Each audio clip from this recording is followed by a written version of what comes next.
রূপপুর বিদ্যুৎ কেন্দ্রে যেতে চাই, সেখানে ফুয়েল লোডিংয়ের কাজ ইতিমধ্যে শুরু হয়ে গেছে। আমরা সরাসরি একটু সেখান থেকে জানতে চাই বিস্তারিত।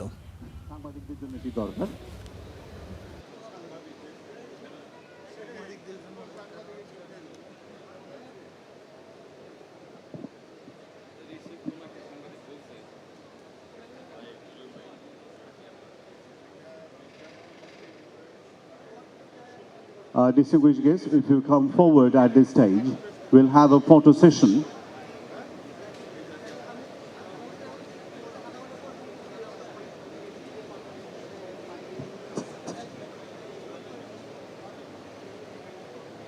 Yes.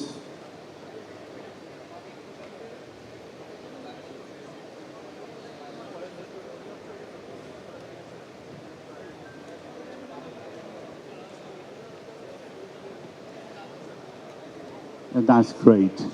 Thank you. In one queue. বললে আপনার বিজেকে বলছেন, বিজে তো পরে উল্টো ওকে ওকে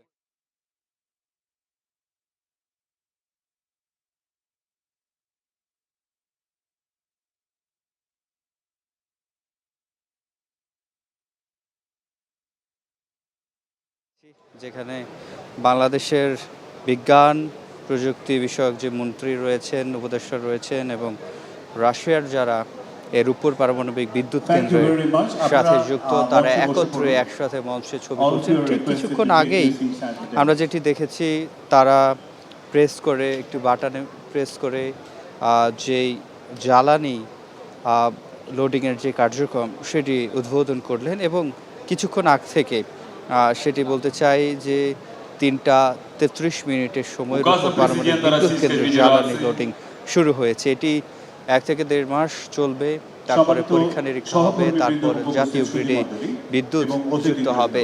এবং আজকের যে উদ্বোধনী অনুষ্ঠান এবং এই রূপপুর পারমাণবিক বিদ্যুৎ কেন্দ্রের যে জ্বালানি লোডিংয়ের আর যে অনুষ্ঠান, সেখানে তারা এটির নাম যেটি দিয়েছে রূপপুর থেকে রূপান্তর। এবং এখানে ফকির মাহবুব আনাম, যিনি বিজ্ঞান ও প্রযুক্তি মন্ত্রী, তিনি যেটি বলেছেন, এই রূপপুর পারমাণবিক বিদ্যুৎ কেন্দ্র দেশের জ্বালানি নিরাপত্তা নিশ্চিত করবে, প্রযুক্তিগত সক্ষমতা বাড়াবে এবং তিনি যেটি বলছেন যে শুধুমাত্র আত্মতুষ্টি নয়, বরং নিরাপত্তাকে সর্বোচ্চ অগ্রাধিকার দিচ্ছে সরকার। এবং এর আগে প্রধানমন্ত্রীর বিজ্ঞান ও প্রযুক্তি বিষয়ক উপদেষ্টা যিনি রয়েছেন রেহান আসিফ আসাদ, তিনি কথা বলেছিলেন। তিনি যেটি বলেছেন যে রূপপুর পারমাণবিক বিদ্যুৎ কেন্দ্র প্রকল্প জাতীয় সক্ষমতার অনন্য উদাহরণ। এই প্রকল্পের মাধ্যমে প্রযুক্তি নির্ভর দেশ হিসেবে এগিয়ে যাবে বাংলাদেশ। আন্তর্জাতিক মানদণ্ড নিশ্চিত করা হয়েছে এই প্রকল্প বলেও তিনি জানিয়েছেন এবং নিরাপত্তা ও সুরক্ষা বিধানে সর্বোচ্চ জোর দেওয়া হয়েছে বলে জানান তিনি। এবং সেই সাথে জ্বালানি খাতের উন্নয়নে রূপপুর পারমাণবিক এই প্রকল্পের গুরুত্বপূর্ণ অবদান রাখবে সামনের দিনগুলোতে, সেটি আমরা দেখছি। অর্থাৎ এই 3:30টার সময় সেই মাহেন্দ্র খন রূপপুর পারমাণবিক বিদ্যুৎ কেন্দ্রের দীর্ঘ অপেক্ষার পর জ্বালানি লোডিং যেটি সেটি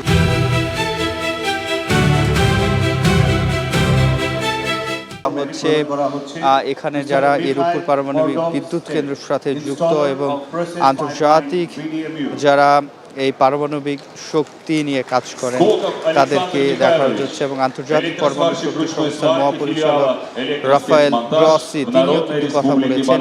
এবং আমরা যেটি দেখেছি, রুশ পরমাণু শক্তি কর্পোরেশন অর্থাৎ রোসাটমের মহাপরিচালক অ্যালেক্সি লিখাসেভ তিনিও কথা বলেছেন এবং তাদেরকে সম্মাননা দেওয়া হচ্ছে। এখানে যারা এটির সাথে যুক্ত এবং পারমাণবিক শক্তির সাথে যারা আন্তর্জাতিকভাবে কাজ করেন এবং যারা রয়েছেন তাদেরকে পুরস্কার দেওয়া হচ্ছে। প্রেসিডেন্টের সম্মানে একটা পুরস্কার সম্মাননা তুলে দেওয়া হচ্ছে আমরা যেটা দেখছি। এবং এখানে বাংলাদেশ এবং রাশিয়ান যারা এই প্রকল্পের সাথে যেহেতু রাশিয়ান এটি দেখভাল করছেন এবং পুরো বিষয়টার সাথে তারাই যুক্ত, তাদের সকলকে আমরা যেটি দেখছি সম্মাননা স্মারক তুলে দেওয়া হচ্ছে। এবং এখানে উপস্থিত রয়েছেন যিনি উপদেষ্টা রয়েছেন, উপদেষ্টার সাথে সাথে আমরা মন্ত্রীকেও দেখতে পাচ্ছি, বিজ্ঞান ও প্রযুক্তি বিষয়ক মন্ত্রী। আজকে এই অনুষ্ঠানটি যেটি রয়েছে সেটি শুরু হয়েছে 3টার কিছু আগে। আমরা এখানে গণমাধ্যমে এসেছি এবং আমরা এই যতটুকু নিরাপত্তা সহ ঘুরে দেখার যে বিষয়টি সেটি আমরা দেখেছি। এবং এই যে রাশিয়ান প্রেসিডেন্টের কৃতজ্ঞতা স্বরূপ আমরা কয়েকজনকে আমরা দেখছি যে তাদের সম্মাননা দেওয়া হচ্ছে। এবং আজকের এই যে ফিজিক্যাল স্ট্রাকচার ইউনিট 1 পারমাণবিক বিদ্যুৎ কেন্দ্র, তাদের আজকের যে প্রতিপাদ্য সেটি আমরা দেখছি রূপপুর থেকে রূপান্তর। তারা এটিকে রূপপুর থেকে রূপান্তর সেটি বলছেন। এবং এই রূপপুরের এই যে কর্মযজ্ঞ সেটি কিন্তু অনেক আগে শুরু হয়েছিল, সেটি এখন পর্যন্ত আজকে প্রথমবারের মতো এখানে ফুয়েল লোডিং হলো, অর্থাৎ আজকে রূপপুর পারমাণবিক বিদ্যুৎ কেন্দ্রের যে লাল জ্বালানি লোডিং সেটি শুরু হয়েছে এবং এটি চলতে থাকবে। তার পরবর্তী সময়ে পরীক্ষা নিরীক্ষাও চলবে এবং এই চুল্লিপাত্র ইউরেনিয়াম জ্বালানি বসানো হলো, তা থেকে তাপ তৈরি হবে। সেই তাপে পানি থেকে বাষ্প তৈরি হয়ে টারবাইন ঘুরবে আর সেখান থেকে বিদ্যুৎ উৎপাদন হবে।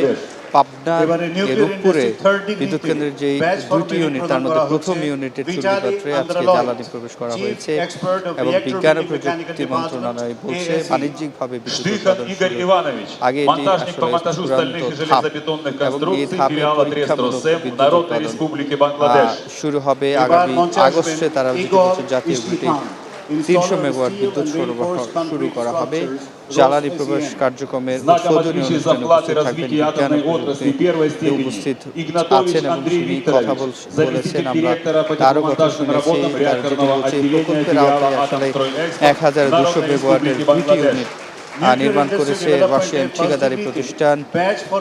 তারা আজকে এখানে উপস্থিত আছেন সেই রাশিয়ান ঠিকাদার প্রতিষ্ঠানটি। এবং যেটি বলা হচ্ছে যে দেশের বিদ্যুৎ চাহিদা 10 থেকে 12% পূরণ করবে।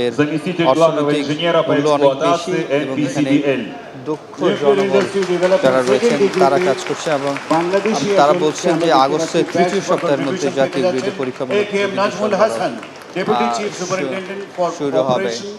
এবং আমরা যেটা দেখছি উপদেষ্টা মন্ত্রী সহ তাদের নেতৃত্বে বাংলাদেশের যারা কাজ করছেন এর উপর তাদেরকে হচ্ছে যারা এই রূপপুর পারমাণবিক বিদ্যুৎ কেন্দ্রের সাথে যুক্ত রয়েছেন। এবং আজকের যে ফুয়েল লোডিং সেটি ইতিমধ্যে শুরু হয়েছে এবং এটি চলতে থাকবে। তার পরবর্তী প্রথম মাসে লোডিংয়ের পরে পরীক্ষা নিরীক্ষা সেটিও চলতে থাকবে। এবং আমরা যেটি জানি 2023 সালে 28 সেপ্টেম্বর আকাশপথে রাশিয়া থেকে ঢাকায় পৌঁছায় পারমাণবিক জ্বালানি প্রথম চালান। এরপর আসে আরও কয়েকটি চালান। নিরাপত্তার মধ্য দিয়ে সড়কপথে অক্টোবরে রূপপুরে নিয়ে যাওয়া হয়, নিয়ে এখানে আসা হয়, সে জ্বালানি নিয়ে আসা হয়েছিল। এরপর এটি মজুত করে রাখা হয়েছিল। আর রূপপুর পারমাণবিক শক্তি ব্যবহারের উদ্যোগটি মূলত শুরু হয় 1961 সালে। দেশের স্বাধীন হওয়ারও 10 বছর আগে আসলে এই পারমাণবিক শক্তি ব্যবহারের যে উদ্যোগ সেটি আসলে এখানে নেওয়া হয়েছিল। পরবর্তী সময়ে এটি বাস্তবায়ন করা হয় এবং আমরা যেটি দেখছি এখন পর্যন্ত আজকের যে মাহেন্দ্রক্ষণ আজকে এখানে ফুয়েল লোডিং এর যে দেখতে পেয়েছি। এই জ্বালানি পর রোসাটম স্টেট কর্পোরেশনের পক্ষ থেকে 8 জনকে সার্টিফিকেট অফ অনার প্রদান করা হচ্ছে। প্রথমেই আসেন Mohammad Wajiur Rahman, deputy chief superintendent for maintenance.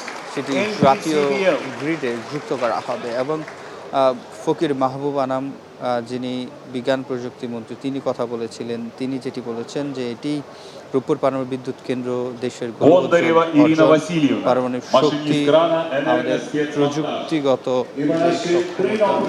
সেই সক্ষমতাকে আরও বাড়িয়ে দেবে। এবং এই যে আজকের এই যে ফুয়েল লোডিং অর্থাৎ জ্বালানি আজ থেকে দেওয়া শুরু হলো, সেটি আরও চলবে মাসখানেক, তারপরে পরীক্ষা নিরীক্ষার পরে তারা যেটি বলছে আগস্টের 3য় সপ্তাহে জাতীয় গ্রিডে এই বিদ্যুৎ এখান থেকে রূপপুর পারমাণবিক বিদ্যুৎ কেন্দ্র থেকে জ্বালানির থেকে যে বিদ্যুৎ উৎপাদিত হবে সেটি আসলে যুক্ত হবে এবং সারা দেশে সেটি যাবে। তো এই ছিল আমার কাছে বিদ্যুৎ কেন্দ্র থেকে জ্বালানি লোডিং সবশেষ।